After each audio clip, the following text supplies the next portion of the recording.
आप सुन रहे हैं पॉकेट एफएम मेरे यानी आरजे श्रेया के साथ। चैप्टर 3 पिता का प्यार। आदित्य और अनु हॉस्पिटल के कमरे से निकलते हुए ये नोटिस करते हैं कि तान्या दवाइयों के असर की वजह से सो चुकी थी। आदित्य ने जाते हुए तान्या का चेहरा देखा तो उसने ये महसूस किया मानो वो सब कुछ पीछे तो छोड़ आया था, पर शायद उसके जाने का असर अच्छा नहीं था। वो दोनों हॉस्पिटल से बाहर आकर अपनी गाड़ी में बैठकर होटल की तरफ बढ़ जाते हैं, जहां उनका परिवार उनका इंतजार कर रहा था। आज इन दोनों की शादी की डेट जो फाइनलाइज होनी थी, उतने में अनु आदित्य से कहती है, तुम्हें नहीं लगता आदित्य कि तान्या ने वो पैसे किसी और को दे दिए होंगे जो तुमने उसे दिए थे? और हो सकता है कि जिसे पैसे दिए हो उसने वापस ना किए हो। वैसे भी तुम तो जानती हो ना कितनी अड़ियल है वो, और उसके इसी बिहेवियर की वजह से तो तुम दोनों अलग हुए थे। रास्ते पर अनु आदित्य का दिमाग तान्या से हटाने के लिए कभी अपनी शादी के आउटफिट पर बात करती तो कभी ये बोलती कि शादी के बाद वो कहाँ कहाँ घूमने जाएंगे, क्या क्या करेंगे। कभी वो उसका ध्यान ये बोलकर हटाने की कोशिश करती कि शादी की डेट क्या रखें, तो कभी इस बात पर कि आदित्य को याद दिलाती कि उन दोनों की शादी से उनके परिवार कितने खुश हैं। अनु को ये समझ में आ रहा था कि आदित्य उसकी बात ध्यान से नहीं सुन रहा था, और ये सच भी था क्योंकि उसका दिलो दिमाग तो तान्या के साथ ही हॉस्पिटल में रह गया था। और ये कंफर्म तब हुआ जब अनु ने 3 बार उसे बोला कि शादी की डेट क्या रखें, और आदित्य शांत सा बस कार की विंडो के बाहर देखता रहा। उसने शायद सुना ही नहीं अनु ने जो भी कहा। आदित्य हॉस्पिटल से तो बाहर आ गया था, लेकिन कहीं ना कहीं उसका साया पीछे ही हॉस्पिटल में रह गया था। उसके दिमाग में हजारों ख्याल और हजारों सवाल, हजारों बातें और यादें एक साथ घूम रही थी। जैसे जैसे होटल नजदीक आ रहा था, उसे ऐसा लग रहा था कि वो बस हॉस्पिटल चला जाए और वहां तान्या के नींद से उठने का इंतजार करे, क्योंकि वो पूछना चाहता था कि उसकी ऐसी हालत कैसे हो गई, क्या हुआ उसके साथ इन 3 सालों में। आदित्य और तान्या का तलाक हुआ था 3 साल पहले, और उसके बाद दोनों की दुनिया ही बदल गई। वैसे डिवोर्स के टाइम आदित्य ने उसे एक अच्छी खासी रकम दी थी ताकि उसकी जिंदगी आराम से गुजर सके। तो फिर इतने सारे पैसों का तान्या ने आखिर किया क्या, जो वो आज इस तरह इस हालात में यूं जॉब ढूंढती घूम रही थी, अपनी लाइफ गुजारने के लिए स्ट्रगल कर रही है। हर एक सवाल कई सारे और सवाल लेकर आता, और वो बेचैन होता रहा, मगर फिर भी चुप रहा। ड्राइवर, गाड़ी रोक दो।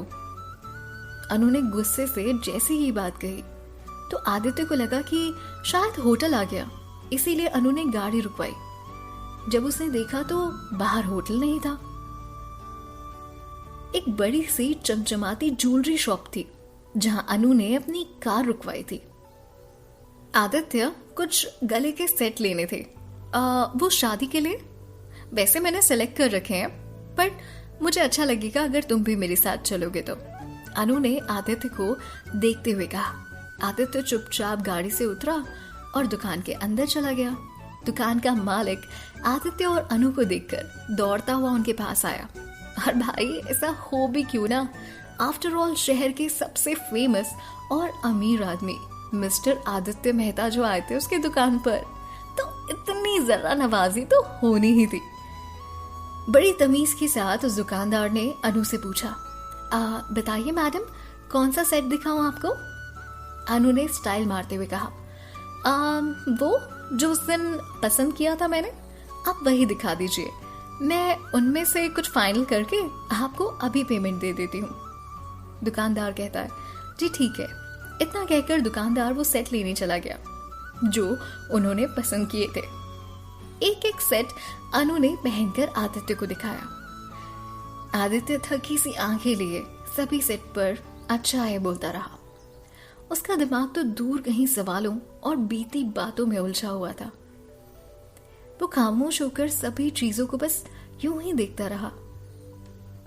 जब मन परेशान हो तो सभी रंग एक से ही लगते हैं, और लोग भी। रास्ते भर आदित्य के दिमाग में बस यही बात आती रही कि इतने सारे पैसे जो तलाक के बाद उसने तान्या को दिए थे, वो तान्या ने कहां कर दिए। वो सोच ही रहा था कि तभी अनु बोल पड़ी, तुम्हें नहीं लगता कि तान्या बहुत जिद्दी और अड़ियल है? तुमने जो इतने पैसे दिए थे, आफ्टर ऑल कहां गए वो सारे? वो आदित्य को ये बात मानने पर मजबूर कर रही थी कि तान्या उसके लिए एक सही लाइफ पार्टनर कभी नहीं थी और कभी नहीं हो सकती। अनु ने कुछ सेट पहनकर देखे और कुछ सेट फाइनल करके दोनों गाड़ी में आकर बैठ गए। आदित्य ने कोई जवाब नहीं दिया। गाड़ी होटल की तरफ चलने लगी। आदित्य के दिमाग में 3 साल पहले की तान्या और आज की तान्या के बीच एक जंग से छिड़ी हुई थी। इस सवाल के बीच बस होटल आ गया। गाड़ी से बाहर निकले और जब अंदर जाने लगे तो देखा अंदर आदित्य और अनु के परिवार वाले बैठे थे। उन्हीं के बीच एक 4 साल का छोटा सा बच्चा भी था, आरव। हाँ, उस बच्चे का नाम था आरव। वो आदित्य और तान्या का बेटा था। तभी आदित्य और अनु को आते देखकर आदित्य की माँ ने उनके पास जाकर अनु को गले से लगा लिया और वो सब बैठकर शादी की डेट फाइनल करने लगे। आरव भी शांति से सबको अपने आसपास देख रहा था। आरव सभी की बातें शांति से सुन रहा था।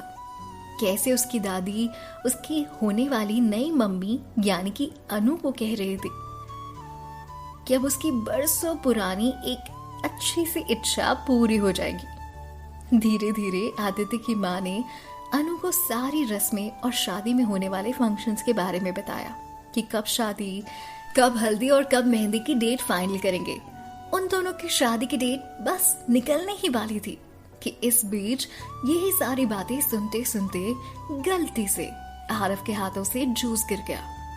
वो जूस उसके और उसके पापा के कपड़ों पर गिरा था। पर ये देखकर आदित्य की माँ को गुस्सा आ गया और उन्होंने गुस्से में आरव के हाथ से जूस छीन लिया। अब आदित्य आरव को गोद में लेकर उसके कपड़े साफ करवाने के लिए जाने लगा। ये देखकर अनु की सांसें रुक सी गई और वो डर गई। वो डरी हुई से बस आरव को एकटक देखे जा रही थी, मानो आरव अभी कोई बात अपने पापा को बता देगा जिससे उन दोनों की शादी कभी नहीं हो पाएगी और आदित्य को सब कुछ पता चल जाएगा।